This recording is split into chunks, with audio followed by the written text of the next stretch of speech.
A prime minister who openly admires the Chinese basic dictatorship, who tramples on fundamental rights by persecuting and criminalizing his own citizens as terrorists just because they dared to stand up to his perverted concept of democracy, should not be allowed to speak in this House at all. Mr. Trudeau, you are a disgrace for any democracy. Please spare us your presence. Thank you. Ouch. All right, everybody. I figured, that was too loud. I have to refresh everybody's memory. I'm live, get out. I have to refresh everybody's memory as to who Christine Anderson is. For those of you who don't remember, she's been on the channel once before. I'm live, you have to get more than that. Okay, but go ask Mila to help you.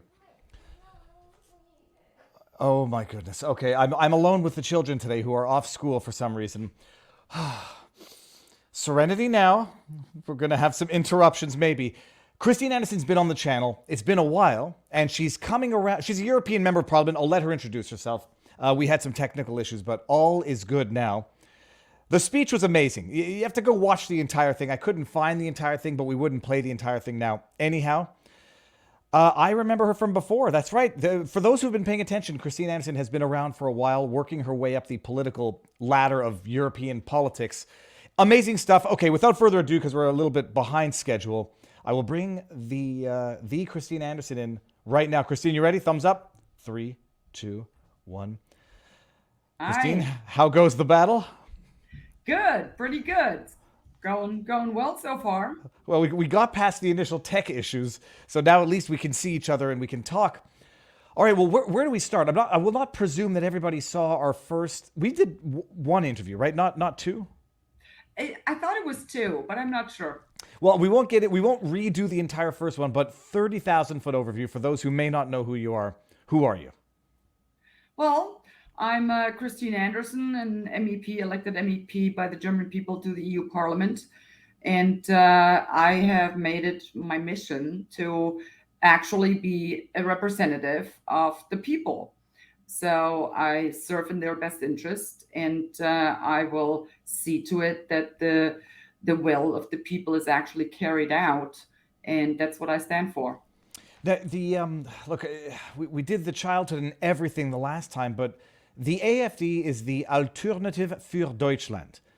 And look, anything with, first of all, jokes aside, anything with German in it gets a bad rap in North America, but it often, if not always, by Western media gets described as a far-right political party with xenophobic views, and throw in the laundry list of accusations.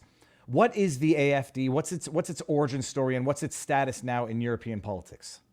Well, it seems that nowadays everything and anything that actually criticizes government is labeled right-wing or right-wing extremist even. So it's utterly ridiculous. So looking at my party, and when you look at the program, we actually advocate for and stand for those issues and those program points that the former conservative parties in Germany had in their program. So there is the Christian Democrats and the former Liberal Party. So it's pretty much what they advocated for, like 15, 20 years ago. That's in our program now. But since all of the parties in the political spectrum, at least in Germany, took a huge shift towards the left, and even, the green ideology, like I said, everything that is not what they want is considered right-wing extremists. So I'm used to that. I don't care. They can call me whatever they want. No one gets to define me. And like I said, my party is just a conservative liberal party. Could you flesh out, how did, I want to ask the totally ignorant question. You're an MEP, member of European Parliament, elected by the German, how does it work? Like, what's the interplay between being a country within the European Union politician and how that plays in with the European Union as a whole? Well, see, that's just the thing. So I was elected by the German people. And that, of course, I'm paid by the German people, So that means I have to represent what the German people want. I was not elected by Italians or the French people or, whoever else.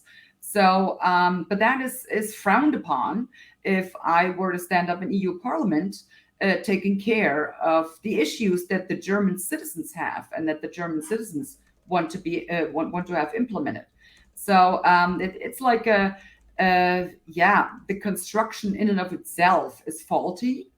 So, but that's just what they want. They want to remove the democratic processes further and further away from the people.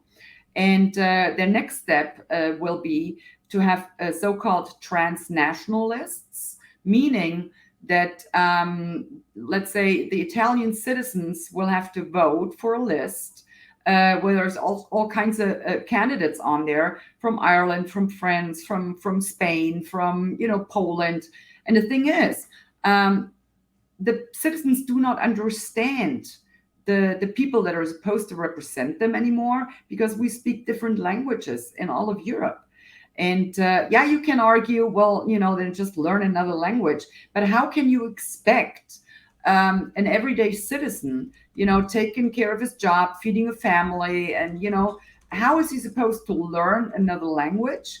And on top of that, on to such a degree that he would be able to intelligently speak to a representative in a completely different tongue. It's outrageous. And it is a gross violation of parliamentary representation. Well, how does it practically work? I mean, is the European Union sort of like a federation of states like America? No, it's not. No, it's not. And hopefully it never will be. But they're trying to bring that about by literally not telling the people, we will become now the United States of Europe or anything, because the people actually don't want that. They do it underhandedly, kind of like force it. For example, via these transnational lists. There are so many mechanisms that are in place right now. And the citizens are being told, this is democracy and, the best democracy we ever lived in. It has nothing to do with democracy. If the citizens do not know who they are represented by, and if the citizens do not know what the people that are supposed to represent them actually stand for. So, no, we are not a federal state, and hopefully we never will be. But there is a real redistribution of European funds from the producing countries to the non-producing countries, sort of like what we have the equalization payments in Canada? Yeah, it's exactly. So you have like countries that are they're paying into the European Union, and but they're not getting anything back, or a very small portion of what they paid. And that became even worse once Great Britain left the EU, because they also were the net payers. So they paid more than they actually got out of it. And Germany, as holy as we are, we pretty much, volunteer to take up, a large portion of what they left us with. So, yeah, it's absolutely ridiculous. Now, I'm trying to go back. It looks like our last stream was 9 months ago, give or take. But I don't think the Nord Stream pipeline issue had happened, because I'm certain that if it did, we would have discussed it, and I would have remembered having discussed it. I've got a bunch of several European friends, French and German in particular, telling me what's going on in Europe in terms of, I don't know, the energy crisis that was predicted for the last winter, which I guess was not as bad as it was predicted. Although, from what I was being we had an extremely mild winter. So, get into that. I was told that it was much worse than we were hearing back here, though not as dire as they had predicted. Hotels were not boiling water after 10 o'clock. There was no hot water in some places. Restaurants were shutting down early. Subsequent to the Nord Stream pipeline mystery explosion, we'll get into that in a second, what was life like in Europe, and how badly was it actually impacted? Well, you know what, to tell the truth, it wasn't really what we had expected, because once again, we had an extremely mild winter. So there was really no, had we had temperatures like minus 20 degrees, we would have been toast. Seriously, there would have been big issues. But like I said, an extremely mild winter. But yeah, it is true. There's restaurants that, pretty much reduce their opening hours just for the energy costs. There is restaurants that usually, close down their outdoor space because they could no longer afford to run the heating systems that they had installed. So yeah, I mean, there was some stuff going on, but it wasn't quite as bad as the impact on everyday life wasn't quite as serious. So we'll just see what the winter brings this year around. Now, what we're doing, we're going to end this. Is damaged. Yeah, it's gone. Okay, we're going to continue this. I'm going to end on YouTube, everybody. So coming over to Rumble doesn't change anything on our end. But this is where the second part of this question is going to go in terms of public sentiment and what people think happened to the Nord Stream pipeline. We'll do it on Rumble. Ending there. The link to Rumble is on the pinned comment. So get your butts on over there for the rest of this discussion. 3, 2, 1, now. Okay, we're heading into winter number 2 now. Nord Stream sabotage. First question. Does everybody on the street in Germany know that the U.S. did it or had a hand in it? Actually, no one knows who did it. And no one, especially the responsible politicians like government, they don't seem to care to find even out, It's like, I mean, it was like, oops, yeah, something happened. Well, I don't know what, and we're not going to investigate. I mean, who cares, It's done with now. It was blown up. So it's like, it was rather interesting to see. They did not put in the least amount of effort to question something, what went on, or to even find out. So it's just kind of like this nonchalant attitude. Well, I guess it's gone now. Well, what the heck? And we weren't gonna, take Russian gas anymore anyway. So who needs a stupid pipeline like that? That was kind of like the attitude. But what is happening is we don't take, or we decided not to take the Russian gas anymore because we're the good guys, right? And but we're bound by contract to take it. But we won't take it, but we have to pay for it. Bound by contract. I mean, this is what the Russians or what Putin is doing. He is selling the gas that we refuse to take, paid for, but refuse to take, and sells it to India.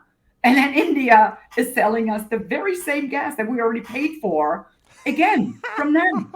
It's utterly ridiculous. So talking about, financing Putin's war machine. Yeah, Germany is right up there, top notch.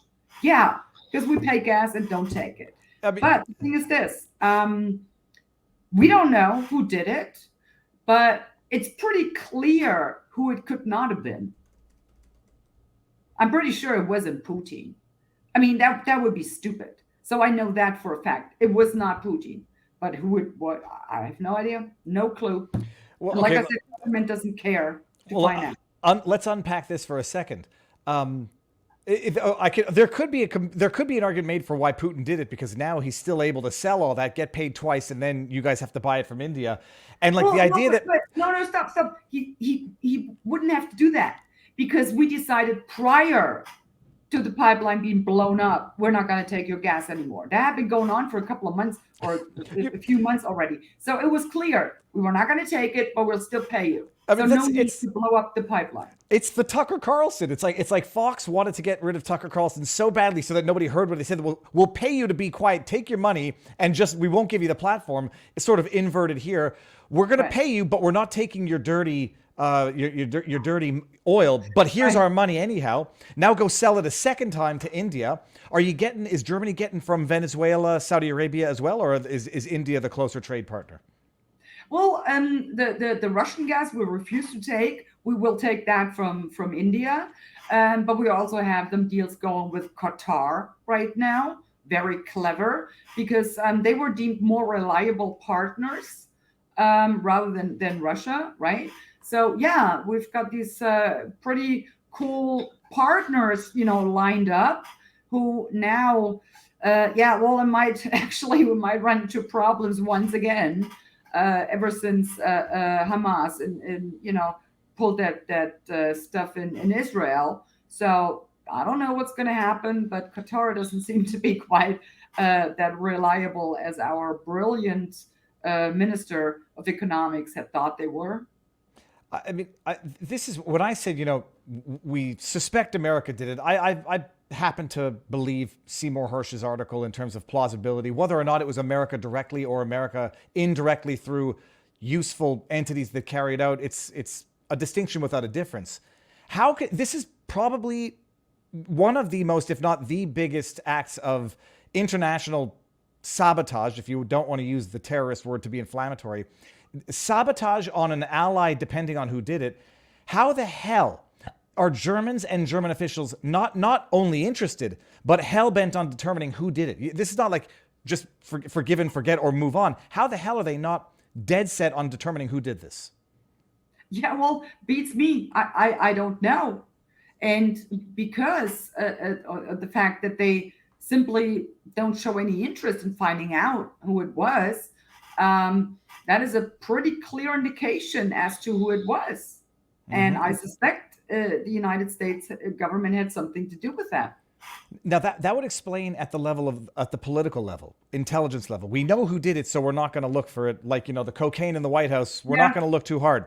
But what about at the social population level? Are German citizens not pissed with America, or are they ignorant as to what's going on?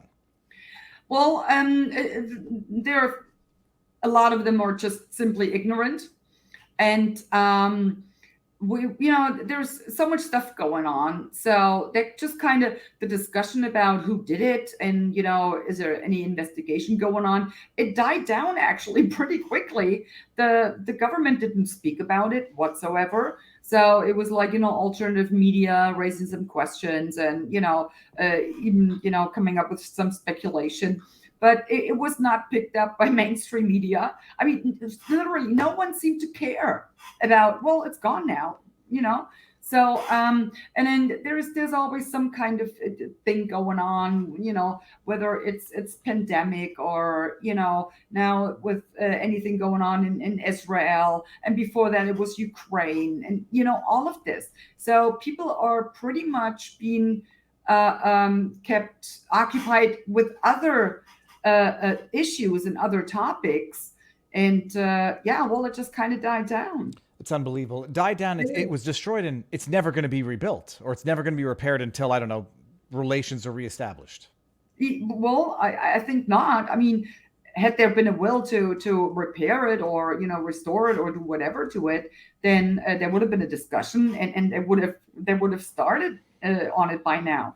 But no, like I said, they simply don't seem to care. It's kind of like, well, got blown up. It's gone now. What the heck? And set aside the energy issues, set aside the political, conflict issues. From a world that is interested in environmental impacts, would not one want to know who was responsible for this devastating environmental sabotage, if only potentially to hold them accountable? Nobody's even asking it from an environmental perspective. Well, yeah, and that too, no one seems to care. And as long as you have young people, gluing themselves to a street and, throwing paint and food at paintings, the environment is taken care of. So, you don't need to bother with, dealing with that issue as far as the pipeline is concerned. No, absolutely you don't. Okay, that's They're idiots. They're complete idiots. Well, I mean, no comment. I don't want to judge people. At the individual level, I mean, I say tongue in cheek, but too busy with their own lives, too busy paying for their high energy to actually get angry. No, idiots. I was talking about the government. No. I didn't actually mean to suggest you weren't either. I said, like, at the individual level, there's the excuse for which the general population are not involved, are not outraged. It's apathy on the one hand, distraction on the other, and just living their lives and trying to pay the bills that their government keep, causing an increase of. And now, so the latest, the latest stuff is just, it's beyond depressing. But now politically speaking, we can go back to 2015, Angela Merkel in Germany with, a decade ago, it was the Syrian refugee crisis. Angela Merkel I forget how many she had let in, but I think it was well over a million. In the 2015 alone, it was roughly 1.5 million. Now, the urban legend, or at least some news outlets had reported that after realizing the error in her ways, Merkel actually paid the Syrian immigrants to go home. Is that true? I've never heard of that. I read an article. I'm going to see if I can put... Well, oh yeah, no. You're right. There was like that desperate attempt to insensitize them to go back home. So yeah, that was like what 2016, 2016, 2017, something like that. So I mean, so we're taking these people in, because they were fleeing for whatever reason. Well, they were supposed to be all Syrian refugees, which they weren't. There was like a lot of refugees out of the African states among them. They simply said we no longer controlled. We no longer checked, what country they were from because it was too many. So we just let them all in, and all they had to do was claim, well, we're Syrian refugees, right? And it was like a free pass for anyone to just get in. Well, a lot of them were highly pigmented, and so they must have come from other parts of the world. But anyhow, so there was like an incentive to get them to go back home voluntarily, which none of them did, obviously, And the ones that did do that, guess what they did? They took the money, went back home, and just came back. It's ridiculous. And it's like it's almost too politically incorrect to even ask the question, but I'll ask it nonetheless. Like, what has been the social impact, or what has been the state of affairs since that influx of immigrants in 2015, 2016? Have there been noticeable shifts in policy, noticeable shifts in statistics? I mean, has there been a noticeable impact on German society as a whole? Oh, yeah, absolutely. I mean, we've had, I think it was 3 consecutive years on New Year's Eve where 1,000, 2,000 of them just showed up at one particular place, and they were sexually abusing and sexually molesting hundreds and hundreds of women. And there's like this. There is a specific term in the Arabic language, tara magush, something like that. So it's like this collective ganging up on a woman, and that went on for like 3-4 consecutive years, every New Year's Eve, right? And the biggest issue that the mainstream media had here, however, was not that incident happening. No, it was that the police referred to them as Nafris, which is short for North Africans, right? That was racist labeling and, what have you not. So that was like the biggest issue. Not that hundreds of women got sexually abused by these men, right? No problem at all. So we have security issues, obviously. We're now discussing to have separate carriages on trains just for women so they would be safe, right? We're talking about when you have, large events going on like Carnival. I think I would translate into Mardi Gras. So we have like specific places where women can go to if they no longer feel safe. So, I mean, seriously, this is what our society turns into now. Women are no longer safe in public spaces, right? So, yeah, there is lots of stuff going on. Rape, crime rate is way up. Murder is way up. And well, what can I say? No, it'll segue into the next topic, or the next subject is like the demonization of noticing statistical trends. It seems you can't make these observations anymore without running into these standard accusations. And you could draw whatever conclusions you want. Canada is going through the same surge in crime. Montreal, Toronto, Vancouver, big cities in particular. Chalk it up to whatever you want, but noticing these things has become an inconvenient truth. You did a recent tour in Canada. This was back in, I remember this now, because I was at the Longboat Key studio for Rumble for an event, and I remember someone calling me up, and they were very upset as to the treatment that you had gotten. Was it at this point in time when you came to Canada and then got unwelcomed? Was it in February 23rd, 2023? That was in February. Okay. So you came to Canada back in 2023, early 2023. What was the purpose of that political tour? Or I guess political might load the question. What was the purpose of that visit? Well, I just, wanted to go and see the Canadian truckers because I consider them to be the bravest people I know. What they did is to actually highlight what everyone around the planet is going through with, the ostracizing people, labeling people, not allowing them to go to work anymore, forcing them to take an mRNA shot, which they, no one knew at the time what that stuff actually does. And I just wanted to meet these people who made this happen. And because what they did is it was such a great service to freedom, democracy, and the rule of law around the world, because that's part of the game plan, is to suggest to people you're completely isolated, you're all alone. If you think that the government is wrong on this by imposing curfews, by imposing mask mandates, and wanting you to take that jab and whatever, you're completely alone in thinking that. And the Canadian truckers actually, they said, you're not alone. And so many people around the world, actually, it was hope. The Canadian truckers gave the people around the world hope. And it was an inspiration for them to do just the same, to take to the streets and fight this. So that was my purpose. I wanted to meet the people that made that happen. And I brought up the article because this was when I had a bit of a problem. Or I remember hearing what Pierre Poilievre was purported to have said, and I said, this has to be, it can't be real. And I was waiting for confirmation. We got independent confirmation. Look, have you ever met Pierre Poilievre in real life? No, I haven't. So you come to Canada. I mean, I guess some people can say if they want to be snooty, arrogant pricks. I mean, I guess they could say you're a European member of parliament, stick to European politics. You have no business. What are you coming around here for?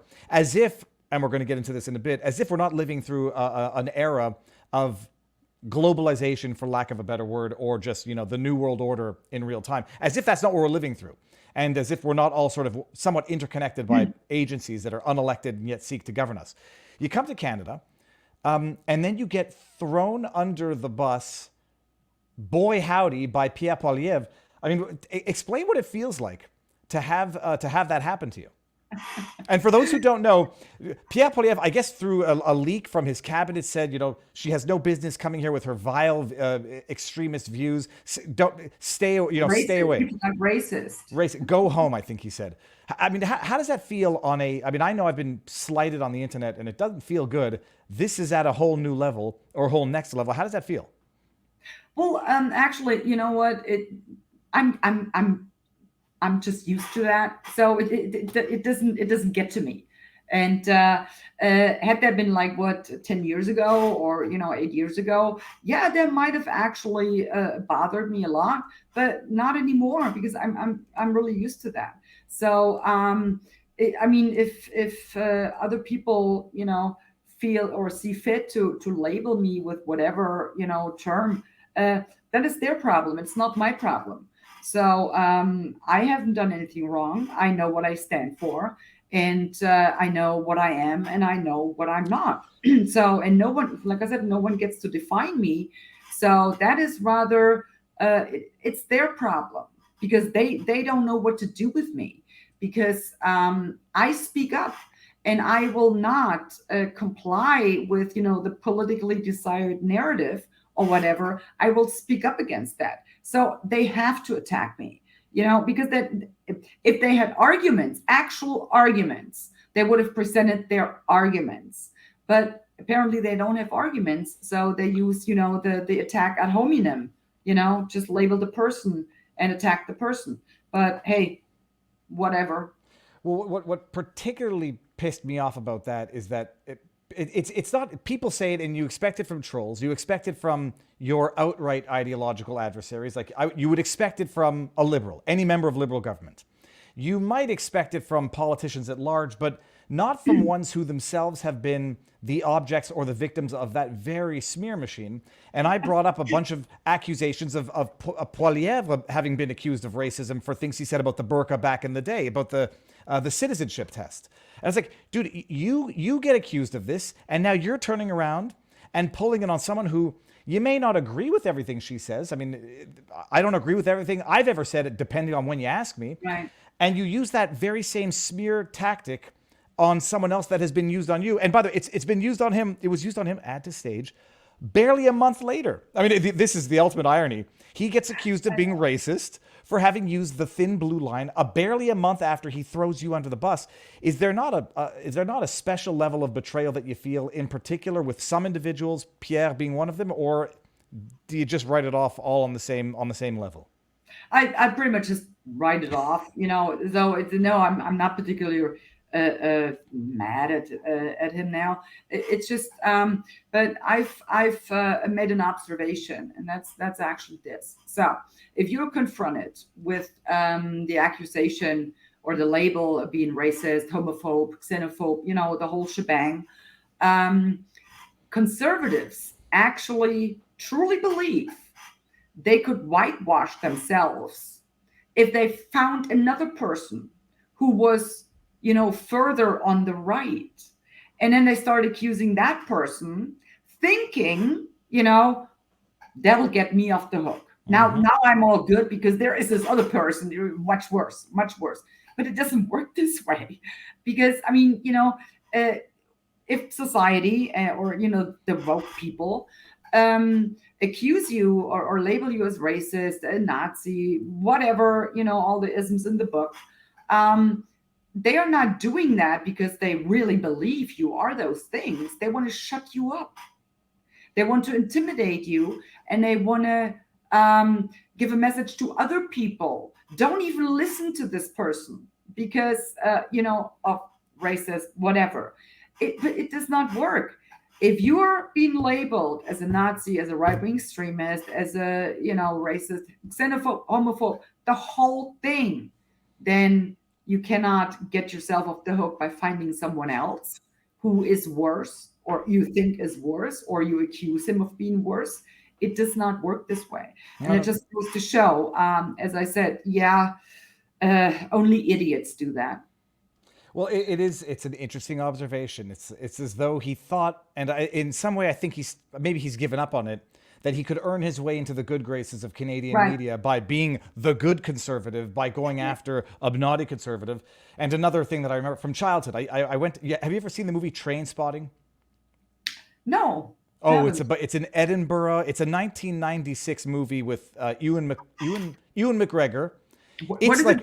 Trainspotting? Trainspotting. If you have an aversion to drugs and all things related to drugs, it will make you feel sick. But it's one of the best movies ever made, but I can take some flack for that. But it's about drug addiction. And I used to go watch, I went to see it 7 times in the theater, and I would go to movies alone when I was 16, 17. And I sat next to a psychologist or psychiatrist, and he says, we start talking. He says, why do you go to movies alone?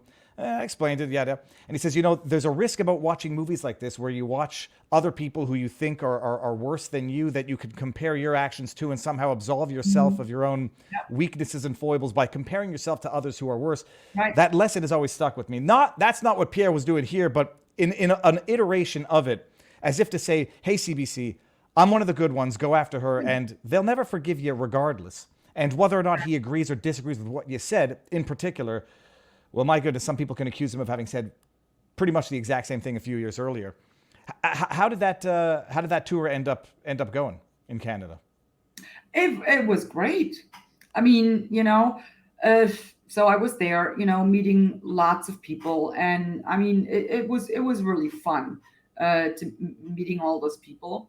But the thing is this: I was only known to a rather small amount of people in Canada. But after they pulled that stunt on me, dragging me through the mainstream media, calling me racist and what have you not, and mentioning me even in the Canadian Parliament, making an issue of me in Canadian Parliament.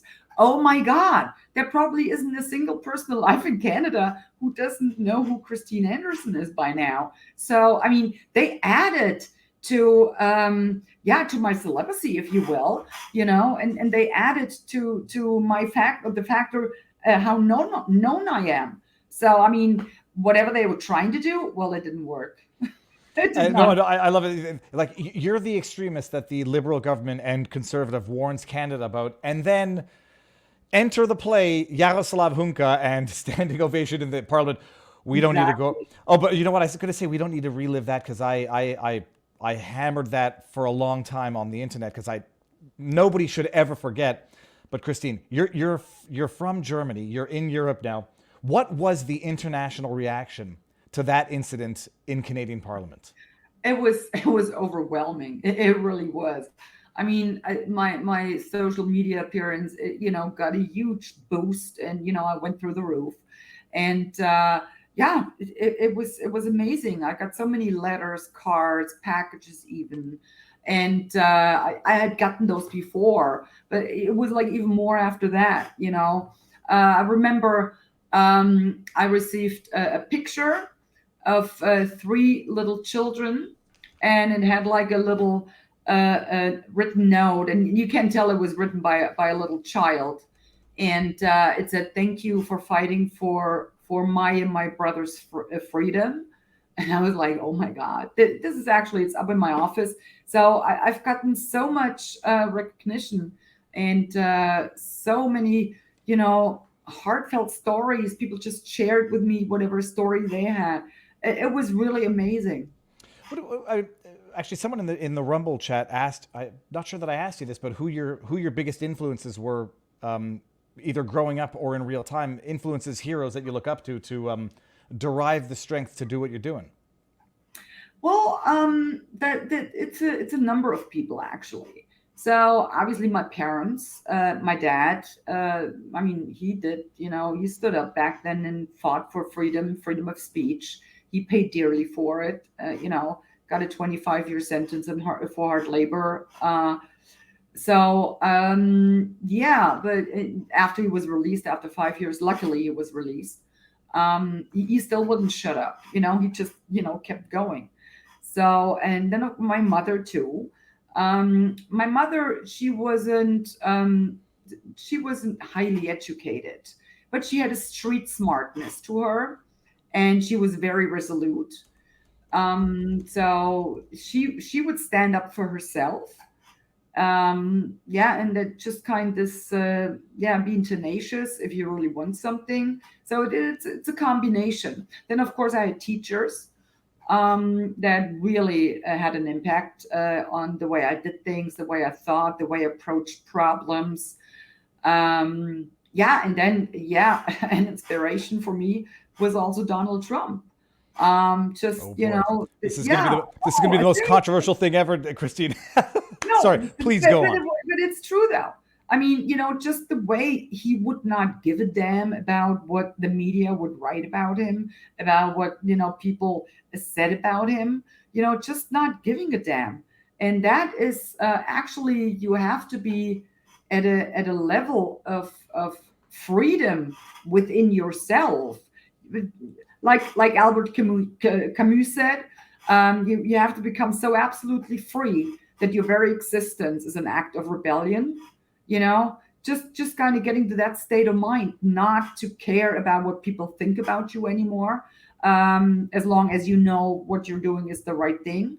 In that regard, he was an inspiration for me, I'm writing and I'm that not down. ashamed of saying that because it's just simply true. Be so free, your existence is an act of dude, I'm so going to find the full context for that afterwards. Yeah. Now, Well, the whole quote is, to deal with an unfree world is to become so absolutely free that your very existence becomes an act of rebellion. that's beautiful. Where is it from? I mean, it's from Camus, but Yeah, Camus. which one? I get mixed up between Camus and Sartre. La nausea is Sartre, right? Right. Okay. It's Albert Camus. Okay, I'm going to pull that up afterwards. Now, you're coming back to Canada. Well, I don't want to forget about the most important part. You're coming back to Canada for another tour. When and for what reason? Well, I'll fly out on November 25th. So yeah, pretty much do what I did last time to meet the people, the Canadian truckers, which I really admire. And like I said, they're the heroes in all of this. So yeah, I'm glad to be back, and I love to see him again. We say in Canada, at least our perception is that the reason why Trudeau was so dreadfully embarrassed by the truckers is that it spawned something of an international movement. Exactly. What similar acts of revolt or rebellion or protest, for use a less toxic term, occurred in Europe? What is the state of Europe now as relates to the farmers in the Netherlands, I want to say? But what is the what sort of things did it spawn similarly in Europe?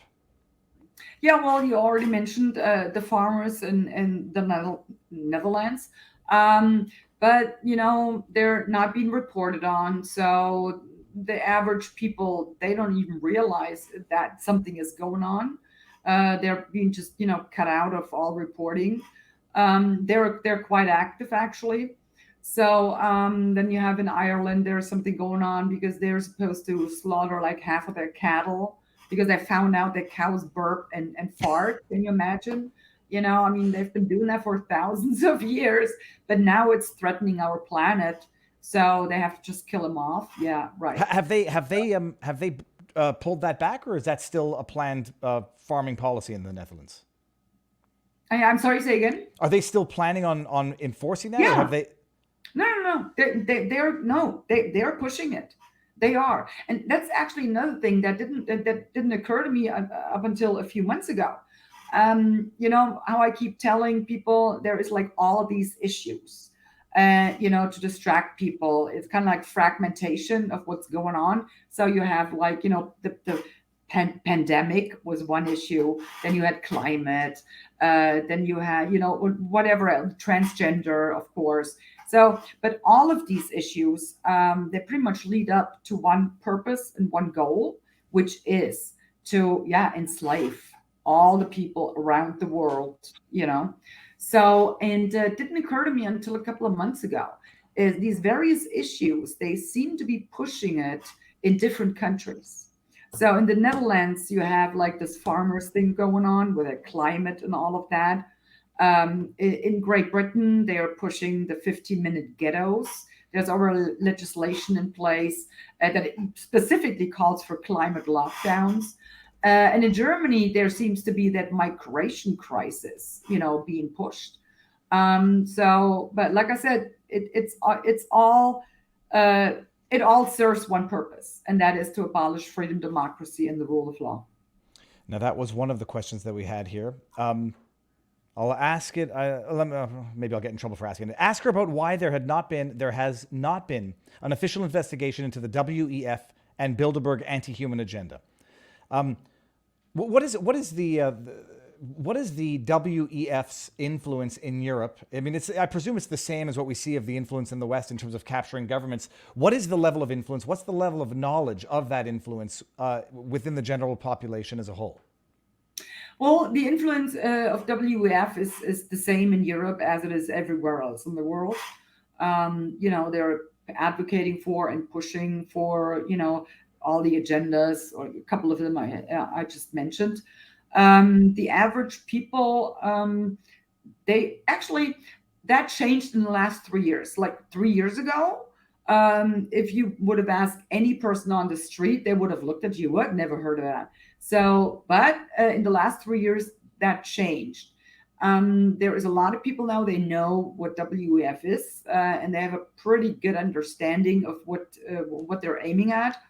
Um, However, there is lots of people, they really think, that the WF is just this nice, entity taking care, with their sustainable goals and, the whole thing. And, it's so colorful that, kind of like a Wheel of Fortune, their logo looks kind of like a Wheel of Fortune, so they don't really get what's behind that. So that's the influence over here. As to why there is no investigations. Well, who do you expect to investigate? I mean, especially in the Western democracies, look at the governments. They're all puppets. They're all the puppets of, whoever is running the show, pulling the strings. And I don't even know who these people are. I know it's not Klaus Schwab. I mean, he's hanging his face in the camera. He's advocating publicly for this, nonsense. I don't know who's running the show and pulling the strings. So who would you investigate?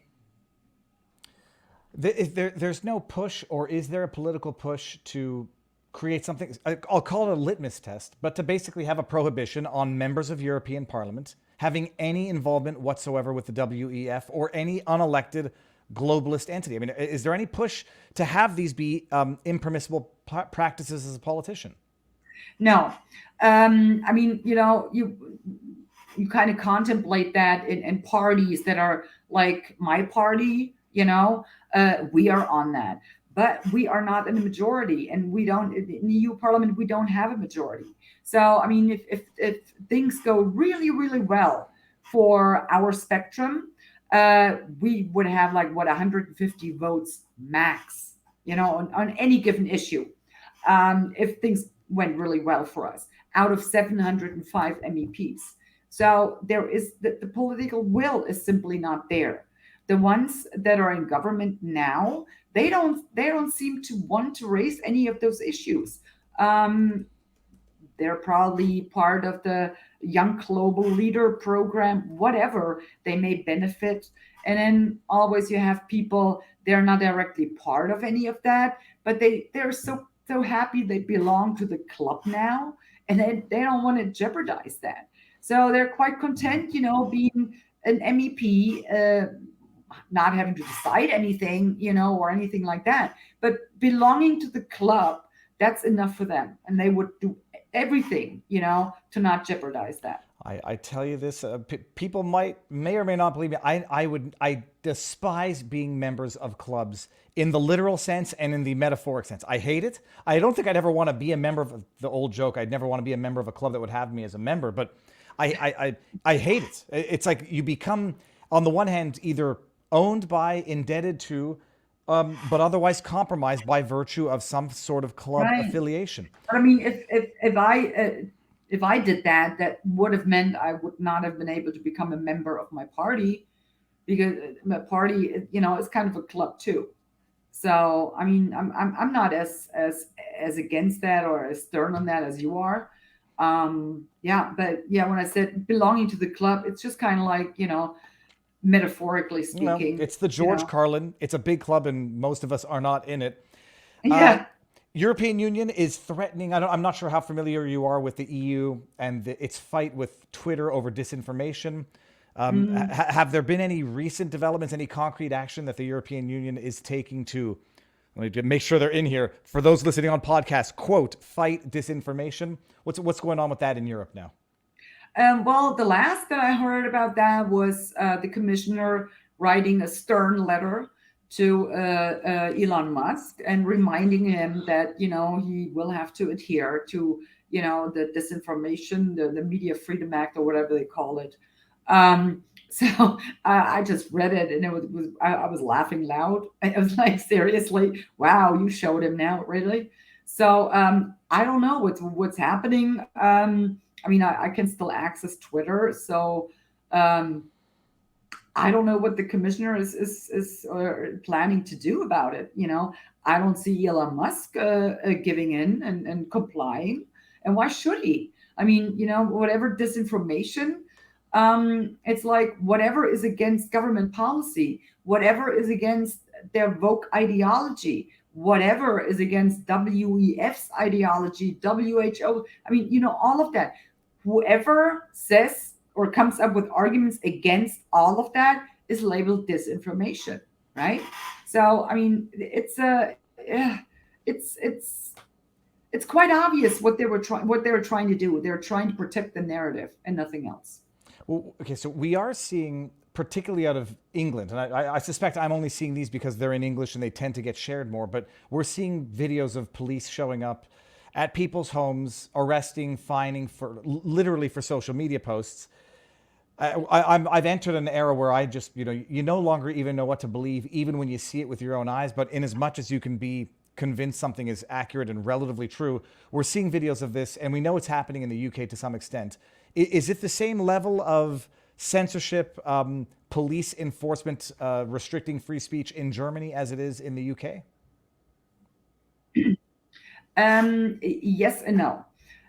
So what seems to happen in Great Britain, that seems to be another issue that they're really pushing in Great Britain right now, is there is police officers showing up at your door because you posted something.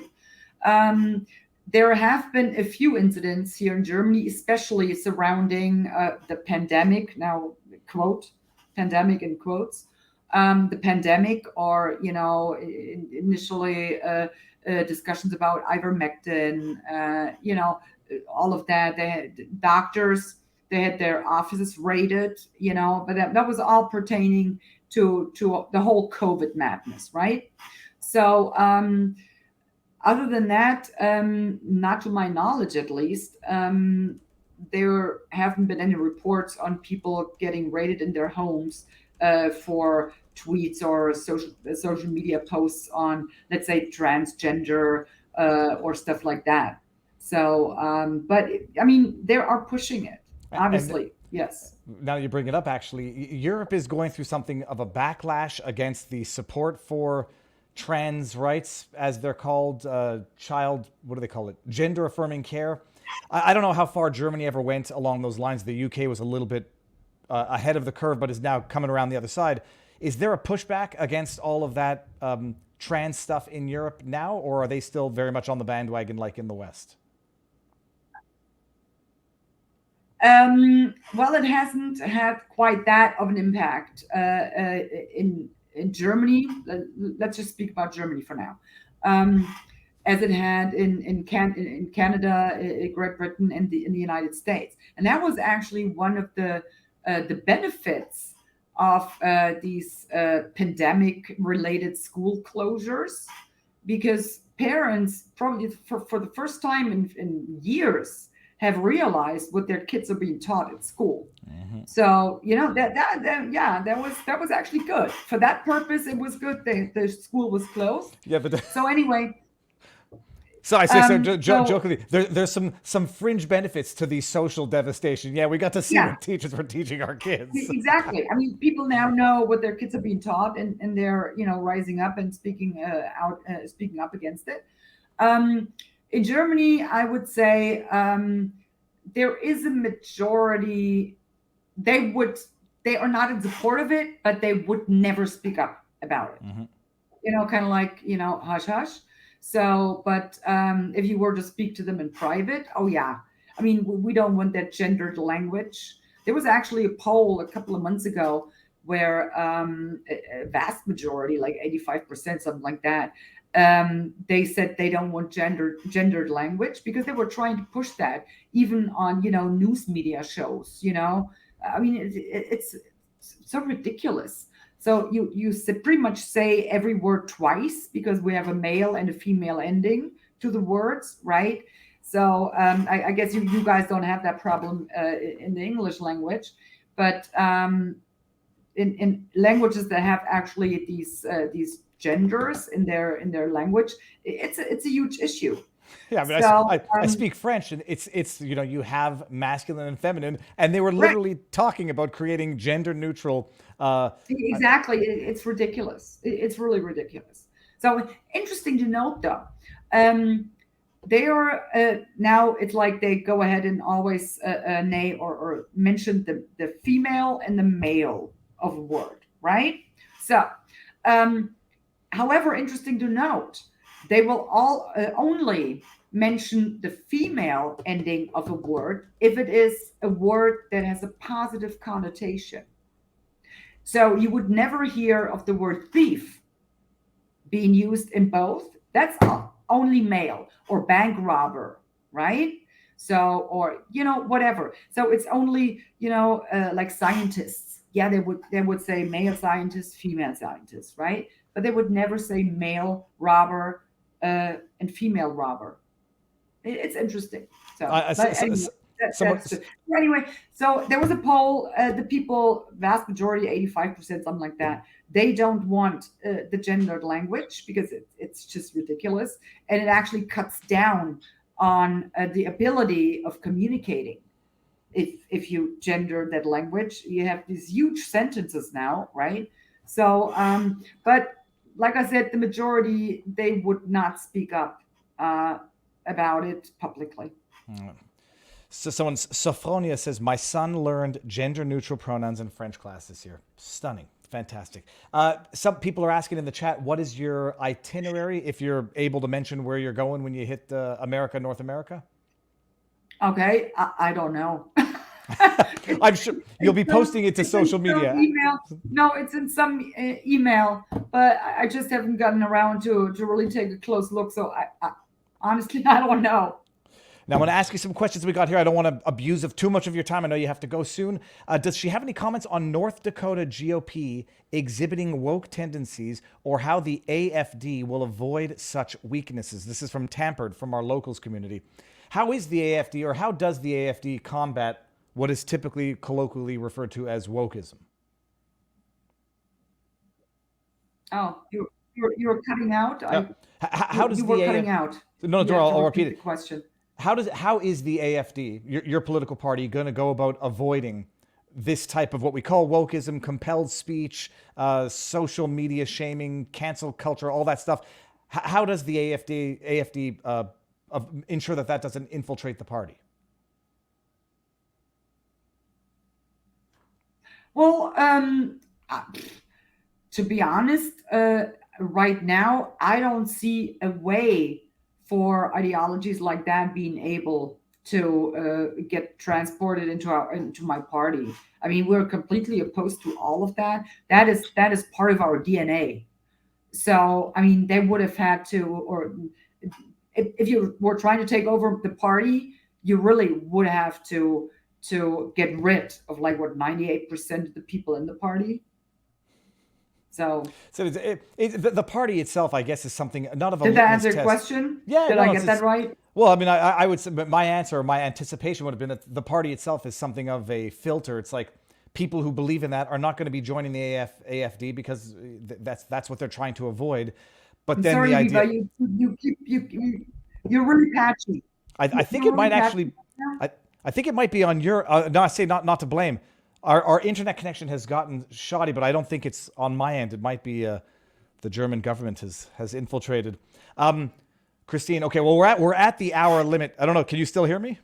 Well, Here, let me I put don't something. know. Let me put something in the private chat. I think it's. Yeah. Well, let's see. While I still have you, and while we're clear, while we can say proper goodbyes, Christine, where can people find you on social media?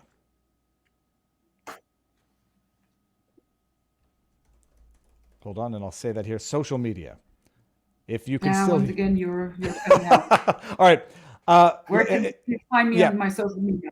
Well, on Twitter, it's Anderson AFD MDEP, for instance, Telegram. Yeah, but if you just Google my name and you'll find it. I'm all over the place by now.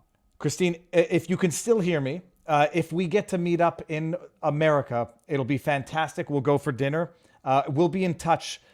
But thank you very much for coming on. I don't know if our internet connection is getting shoddy, but thank you very much, and we will be in touch. Okay, go for it. Enjoy the day, or the night, I guess. Have a good one. Thank you so much for having me. And it was a pleasure talking to you. And hopefully anytime, we'll meet up absolutely once I get there. All right, awesome. Have a good day. I think the European Parliament is getting it. She has told him too much. No, I don't know why everybody has to have the German accent when they do it. It seems that Christine Anderson is fraternizing again with the hinged, fringed Canadian living in Florida. We must interfere with this broadcast. That was fantastic. Now, I think I got to everybody's questions. I did ask in our locals community to refresh your questions towards the bottom, and I think I got to them, but I think also the internet connection was getting sufficiently problematic that it wasn't going to work anyhow. All right, now, all that to say, by the way, I'm not going to be doing a marathon stream today. Because my wife is out. I've got the kids. They don't have school for some reason. I don't know what the heck is going on here. And I've got to go to the premiere of Dinesh D'Souza's Police State at Mar-a-Lago tonight. And so I'm anticipating that that's going to be phenomenal. So we're going to talk about a few stories. I was trying to get Joe Neerman in, but I'm not sure that it's going to work to cover yesterday's hearing of the Donald Trump Colorado horse crap removal of the ballot case. So I might just give you the 15-minute or at most 10-minute synopsis of the hearing, that because most people do not have the time, the patience, the inclination, the they have a sufficient amount of respect for their own body that they would not submit themselves to listening to that trial day in and day out. It's an absolute outrageous trial. Now, let me get to the bottom of the chat here. See, Lohawk says Bongino's going to be there. I happen to think that Donald Trump might be there based on some of the... I don't want to spread rumors. I don't know, but I think based on... there might be an indication. I don't know. I'm hoping. Either way, it's Dinesh D'Souza's exclusive documentary. Now it's on Rumble, Police State. It's amazing. Bongino co-narrates the documentary. It's got the story of the pro-choice guy who was raided by the FBI. It goes through all of the most recent examples of how America might have become a police state iteration. You know, it doesn't look like the same type of police states that we've seen in the past, but it bears some of the earmarks, some of the hallmarks of a police state. So it's going to be amazing. There will be no live streaming from the event. I've been told that, so I might make a short video on my own, but no live streaming. And it's going to be amazing. Pavlovsky's going to give an intro speech, from what I understand, with Bongino, Dinesh D'Souza. There's going to be a red carpet type interview section. We'll see what that looks like. And then we watch the movie. Then there's an after sort of cocktail party, but I'll head home because nothing good happens after 10 o'clock. So that's what's on for today, so I can't stay around for too long. But to give everybody the synopsis of the day 2 of the Colorado trial, it's a steaming pile of judicial horse poop is what it is. Nothing shy of it. It's the biggest joke you can possibly imagine. They're in the plaintiff's portion of the evidence of the case, and they had an expert on right-wing extremism come up yesterday and testify that Trump's speeches have the rhetoric, the linguistic traits, the what's the word I'm looking for? The style. It's like a delivery of right-wing extremism. It speaks to the ears of right-wing extremists, and it's the most... The guy got eviscerated on cross-examination, but I don't think he understands it yet. He gets up in chief, for anybody who's interested, talking about how Donald Trump uses dog whistles, how he uses plausible deniability, how he appeals to right-wing extremist emotions, as if any of this is unique or even, exclusive to right-wing extremism, as opposed to, I don't know, sometimes when you just speak the truth. He says Trump's speech and all of his rhetoric, taken in its context as a whole, is inciting of violence because, A, it plays on people's grievances. It says you've been wronged and we need to protest that wrong. He then says you need to fight, fight, fight. He said it 21 times in his speech. He has a history of encouraging violence, like at his protests where he says, get him out of here, I'll pay your legal bills, all of this stuff. The guy got eviscerated on cross-examination, but we'll get there.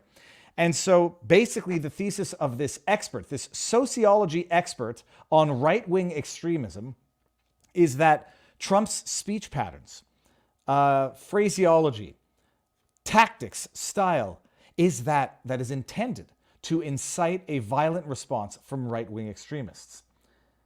That's it. It's always contextual. This guy said fight, and in the broader context of what's being said, would it be heard by right-wing extremists as being an incitement to violence, insurrection? Load of crap. On cross-examination, it was actually amazing, where the lawyer, I don't know what their names are, so it doesn't really matter, but the cross-examining lawyer basically says, well, when Donald Trump denied the legitimacy of the outcome of the election, that was right-wing extremism, incitement to violence, encouragement? Oh, yeah. Well, taken as a whole in its aggregate context of historical terminology and use of words, yes. Okay. When Hillary Clinton in 2016 said that Trump is an illegitimate president, that the Russians influenced the election, that it wasn't a real, true and honest election, was she inciting right-wing extremists to violence? I mean, the absurdity of the question is so absurd that it actually duped the expert into answering, well, of course not. I mean, Hillary Clinton's not going to incite right-wing extremists. And he goes on to give multitudes of examples. Well, when a Democrat politician says this, is that inciting right-wing extremism? Well, of course not, because they're Democrats. Missing the entire point that either this, when it's done by Democrats, is incitement of insurrection and violence to the left, the same way it is when a right does it to the right, or it's never, period, and it's only contextualizing it with your wordsmithing tools of the devil to turn it into that which it never was. The cross-examining attorney then also pulls up a bunch of, says when Trump said to fight like hell, that was a call to violence that incites right-wing extremism. Oh yeah, well, taken as a totality of the context and the history of the person speaking it, then I conclude that when Trump said fight like hell for your country, it was encouragement of insurrection and removal under the 14th Amendment, Section 3. Okay.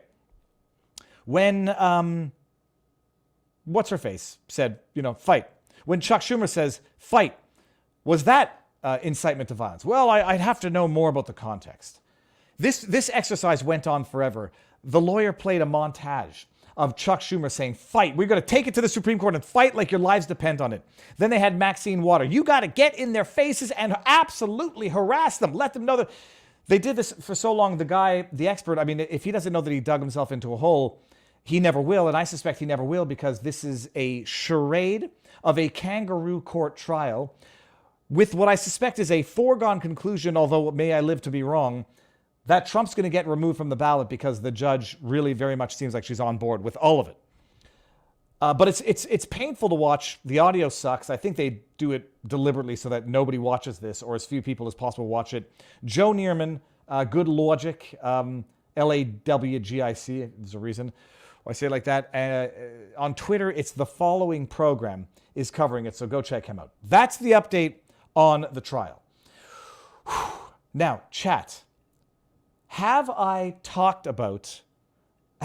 cover the new maids, medical assistants in dying stats out of Canada? 1, yes, I did. 2, no, I didn't. I know that I've tweeted about it. I know that I've put it on the menu for a show multiple times, and I don't think I got to it yet. 1, yes, I have. 2, no, I haven't. The medical assistants in dying 2022 numbers. Have I covered it? Okay. No. Good. Okay. Let's do this immediately. We will do it immediately. No, that's not the right thing. I want to bring up the article. The numbers are in. Spoiler alert, I don't believe them, but I'll rely on them. The numbers were 10,064 in 2021. Close. The numbers now have increased by, 30%, I guess? Maybe it's 40%. They went from 10,000 in 2021, 10,064 Canadians euthanized by the government, to 13,241 in 2022. I don't believe the number as far as I can throw Justin Trudeau, but alas, that's the number that they're reporting. So here we go. Euthanasia deaths in Canada since 2022. Are they fudging things here? 13,241 and rising. Canada has released its annual euthanasia report from 2022, and it's bleak, and it's a bleak business. More than 13,000 Canadians received the lethal jabs last year, representing 4.1% of all deaths in the country. Can you imagine that? I think it's the third leading cause of death in Canada. I'll double check that. It was the third leading cause of death in Quebec for a while. Government-assisted suicide, and in some cases, government-sanctioned murder. When all the data is considered, medically assisted deaths reported in Canada since the introduction of federal legislation, 45,000. There are more than 93,000 doctors in Canada. Most, thankfully, still do not lethally inject patients, with those who do killing about 7 patients each. Wow. From the report, the total number of unique practitioners providing during 2022 was 1,800 and change, up 20% from 1,500. 95% of all MAID practitioners were physicians, while 5% were nurse practitioners. How the hell can a nurse practitioner administer death to somebody? Among physicians, family physicians conduct the majority of MAID provisions, 2/3. Nurse practitioners are providing an increasing share of MAID provisions. Physicians performed 90% of all medically assisted deaths procedures during 2022, while nurse practitioners performed nearly 10%. Up from whatever. Okay, fine. It's the suffering that caused people to ask for death mostly involved existential despair. This is going to make you very angry. In 2022, the most commonly cited source of suffering by individuals requesting medical assistance in dying were the loss of ability to engage in meaningful activities, 86.3%, followed by a loss of ability to perform certain activities of daily living and inadequate control of pain or concern about controlling pain. So that's it. I mean, hold on one second. I lost the screen here. So I don't know if when they talk about those numbers, the inability to interact, if it means as a result of illness, if it means as a result of terminal illness. Existential despair, says Sephardine Squibb. I have that every day. No, I don't know if the existential despair is because of the terminal illness, but now that we know that it's by no means limited to people with terminal illnesses whatsoever, people with severe allergies, it was called multiple chemical sensitivity. One woman was euthanized, and I call that state-sanctioned murder. The woman who they featured in that Simon's ad was not terminally ill either, and actually said that she wanted to live, but she felt like she was falling through the cracks. State-sanctioned murder. Talking about doing it to the mentally ill, drug addicts, 2/3 of the Canadian population supported for the homeless. It's state-sanctioned murder. And when they say existential despair, I don't think they mean resulting from stage 4 lung cancer or pancreatic cancer with 3 months of nothing but pain and suffering left of your life. I think they actually might mean a broader sense of existential despair. So that's what we got there. Okay, now hold on. I think what we might have to do, let me see here. No, we're going to end with this. Owen Schroyer. We're going to end with this update on Owen Schroyer. Cut it a little short. It's funny. I only go for an hour and a quarter. I feel like I'm cutting it too early. Owen Schroyer has been hauled off to jail for his 60-day sentence for speech. If anyone read the charges, they'd know that in addition to being accused of having been in a restricted area, although he never entered the Capitol building, he was accused of having chanted 1776, which apparently was violative of his prior agreement with the government for having interfered with the 2021 congressional hearing or something. Hauled off to jail for 60 days. No bond pending appeal. He's in jail pending his appeal. A whole lot of nothing that appeal is going to do if it's ever successful after he's served his time, which he's doing right now. Owen Schroyer, love him or hate him, and if you hate him, you should care more about this than if you love him. Because if you think that it's okay to let this type of treatment go because you hate somebody, you might be just as bad as the people you think you hate. They hauled him off to jail 60 days. He was placed in solitary, confirmed by Human Resources Jack Posobiec. He started a Twitter account to document, his time in jail now. Also because he hasn't been able to get his original account back from Elon Musk's Twitter, who suspended him a while back. So he started a new Twitter account called Owen Schroyer 1776.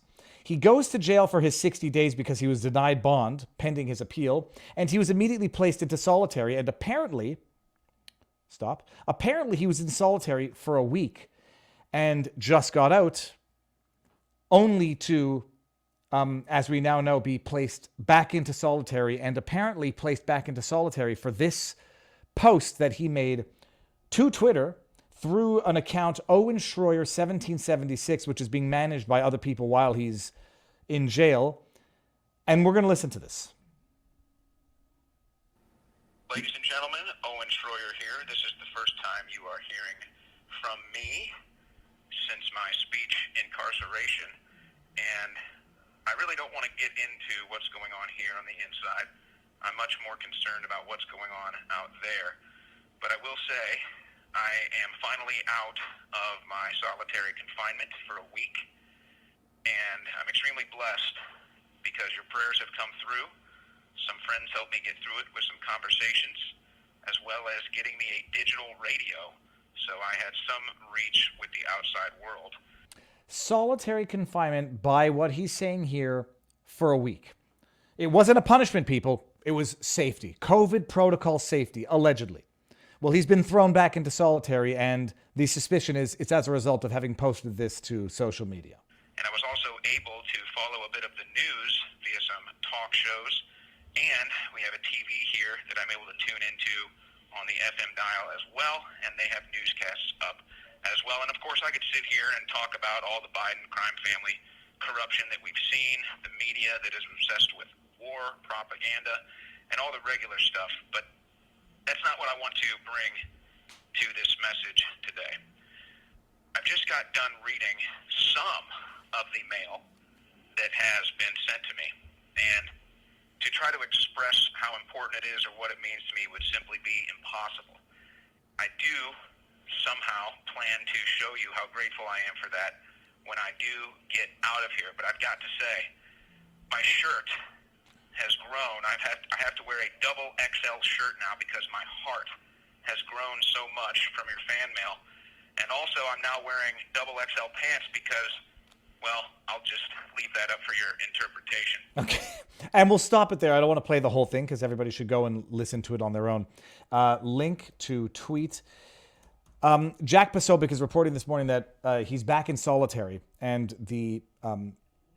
let me just make sure. I'm going to go to my Twitter account and make sure I'm not misquoting anything.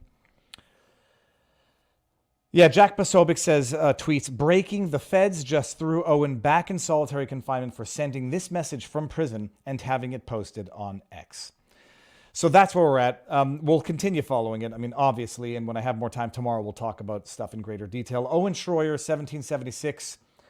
I first saw it when he was at 4,000 followers on Twitter, and now he's at 45,000 followers on Twitter. So go watch the entire video. Go listen to it. And how do I do this? Remove from here. All right, now I'm going to go do a little Locals exclusive afterwards. Maybe take some questions that Locals would like me to ask any members of government, any politicians, any celebrities that I see tonight. So if you want to come over, come on over to Locals at vivabarneslaw.locals.com. Come on over. There was one Rumble rant that I missed. Finboy Slick says maybe they're not counting deaths, just the ones that were fully compliant. I say my ears did perk up when they referred to Canadians dying because of the death jab. I think that was an interesting phraseology given. There's another type of shot out of Canada that we refer to as the jab, and some people refer to it as other terms involving similar terminology. So I'm going to end it here on Rumble. Time is short today. I'm going to go over to Locals for a few minutes, get some questions that anybody wants me to ask specific individuals. That might be an amazing thing that I'm actually going to do.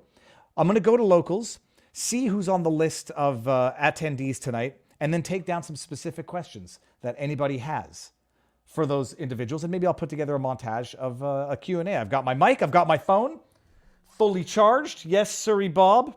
And my getting a note that says everything is good of the children that I have left unattended. So that is it. Everybody, thank you all for being here.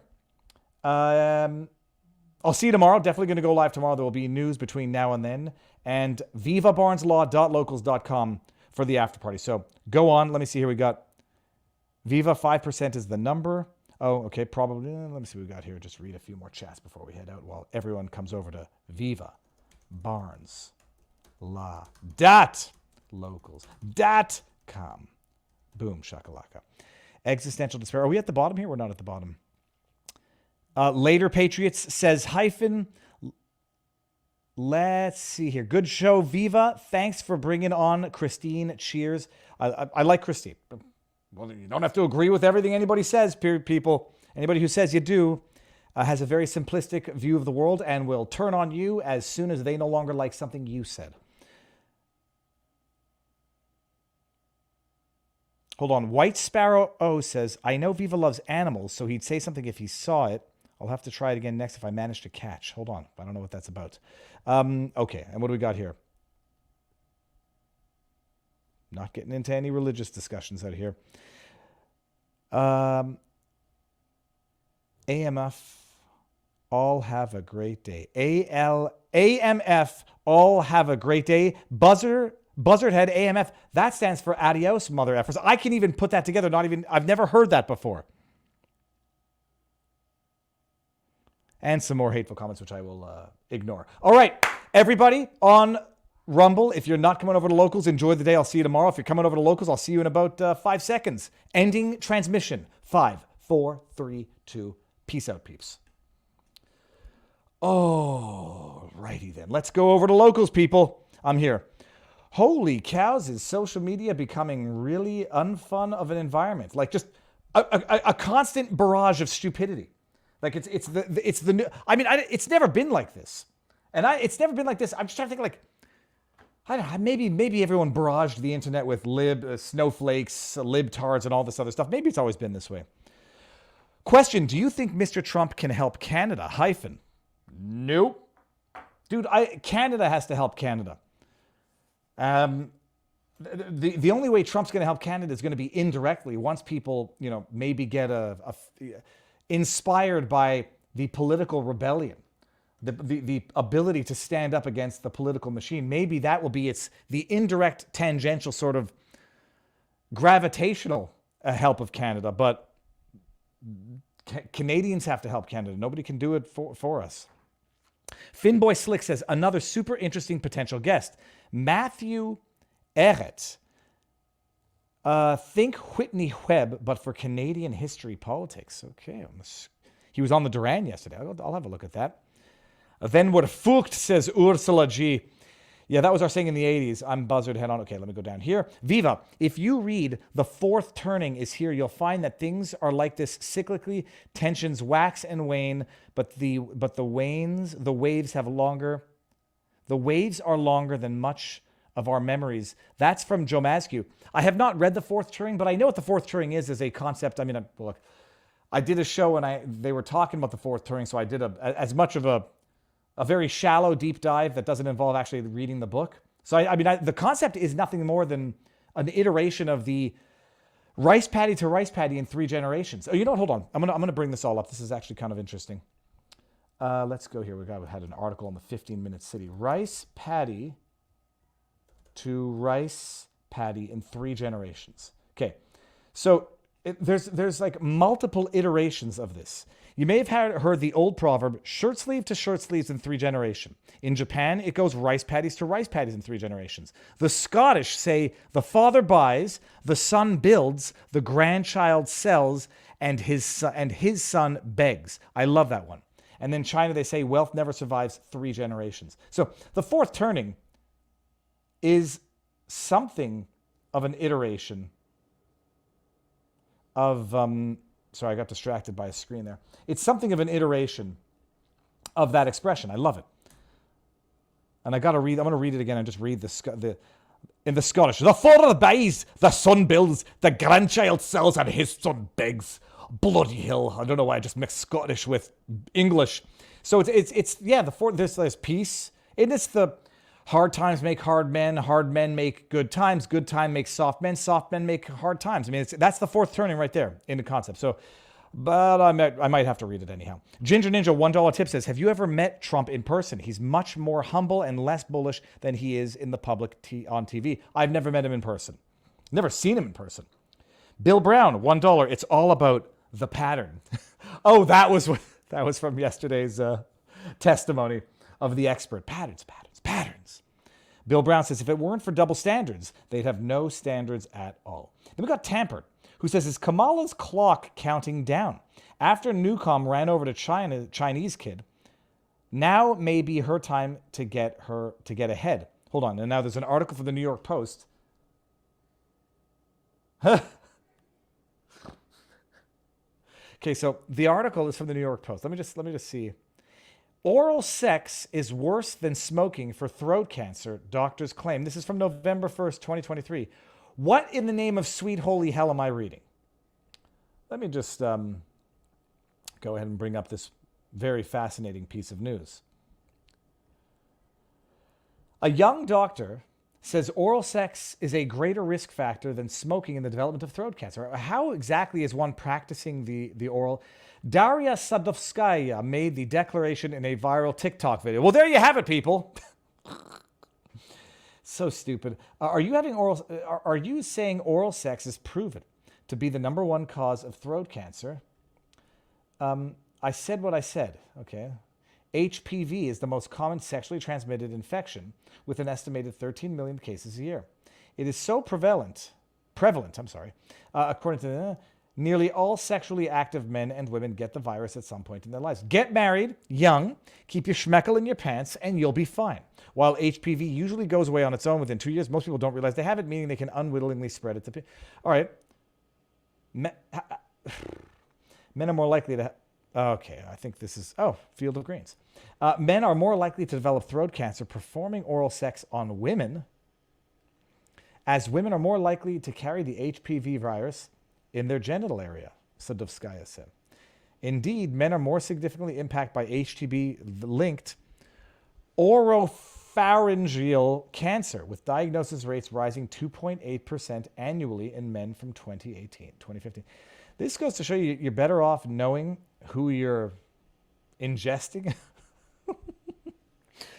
The experts' video clocked up 52,000 views, but one user said they weren't prepared to give up oral sex. Okay, that won't stop me.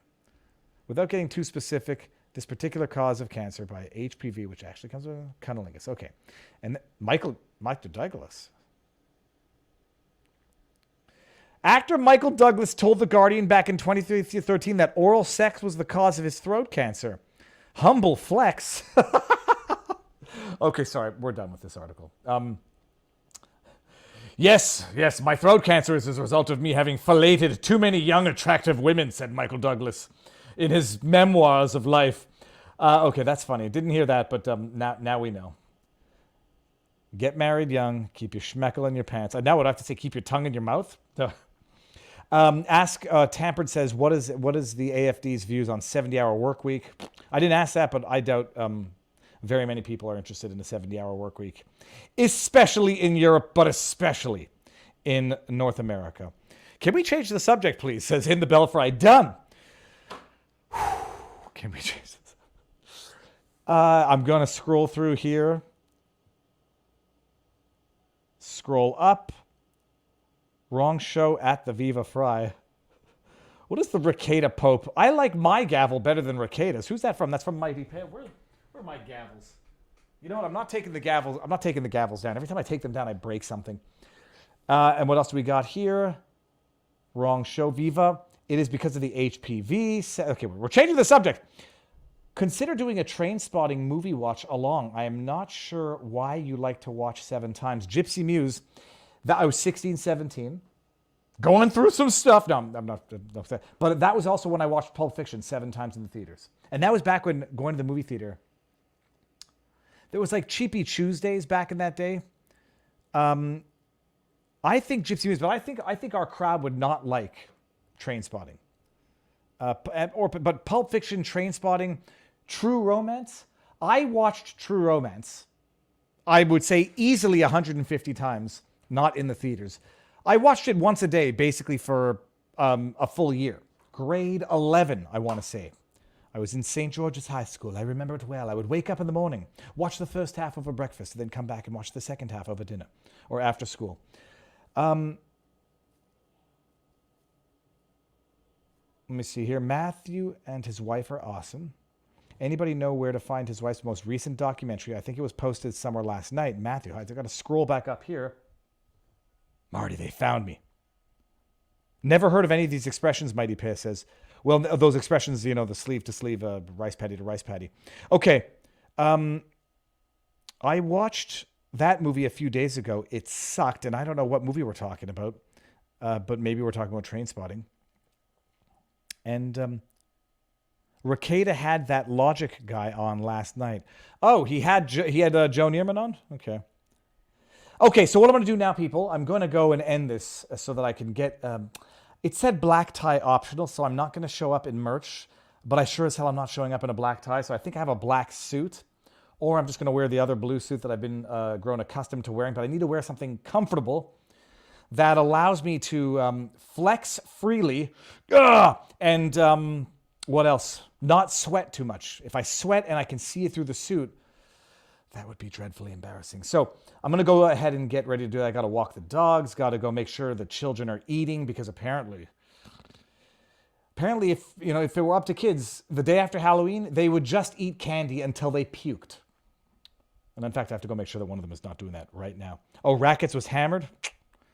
Whatever. Okay, Trainspotting. Okay, good. V for Vendetta seems relevant. Yeah, I watched that with my oldest recently. Fantastic movie. Fantastic.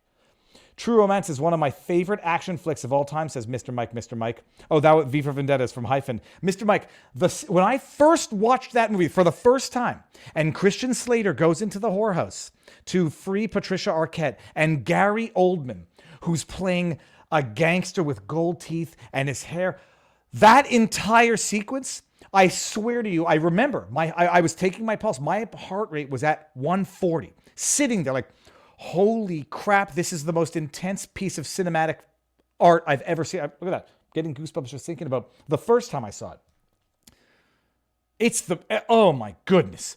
Imagine a movie with a better cast. Christopher Walken, Gary Oldman, the father there, what's his name? From Blue Velvet. Dennis Hopper, Christian Slater, Patricia Arquette, Bronson Pinchot, one of the Penn brothers. Who else was in there? Brad Pitt was in there. Michael Rappaport. Val Kilmer. Samuel L. Jackson. Can you have a movie? James Gandolfini. There's more. There's more that I'm forgetting. Michael Madsen. Was Michael Madsen or the guy who just passed away? Anyways, everybody. Everybody was in that movie. It was amazing. Yep, that was a badass scene, says Mr. Mike, Mr. Mike. Okay, well, now that I've reminisced on the first time I saw something. Oh, we got something from T America in the chat. Oh, it seems like the CDC guidelines have added some criteria to their jibby jab stuff. Viva, you got to do it. That would be a great video, says Yankee in the USA. Okay, Viva, I'll be there with bells on. I am okay. Okay, by the time the rest of the internet sees this, it will be old news. I am doing a very, very funny concept. The videos, imagine this, and this is all exclusive to locals. Don't tell anybody. I've been told that Mar-a-Lago is not worth $500 million, but a mere $18 million. So I'm going to go see for myself. That's going to be the premise of the video, and it's going to be a funny one. So stay tuned. It's coming. Now I got to go. A Spinnaker. Christian Slater, Patricia Arquette, Dennis Hopper, Val Kilmer, Gary Oldman, Brad Pitt, Goddard, Christopher Walken, Bronson Pinchot, Samuel L. Jackson, Michael Rappaport. Saul Rubinek was the guy that I was thinking about that I didn't get. Conchata Ferrell, I know her, but would never have known her by name. James Gandolfini. Anna Thomas, don't know who she is. Victor Argo, don't know who he is. Paul Bates. Paul Bates was the bouncer. That was the guy from Coming to America. Chris Penn. Tom Sizemore was one I was thinking about. That was one I missed. Okay. You guys can trick me into staying here all day. I'm going to go. I will see you all later. I'll be posting some exclusive stuff to locals from Mar-a-Lago. So stay tuned. It's going to be amazing, everybody. Thank you all for being here, and I will see you tomorrow. Peace out, everyone.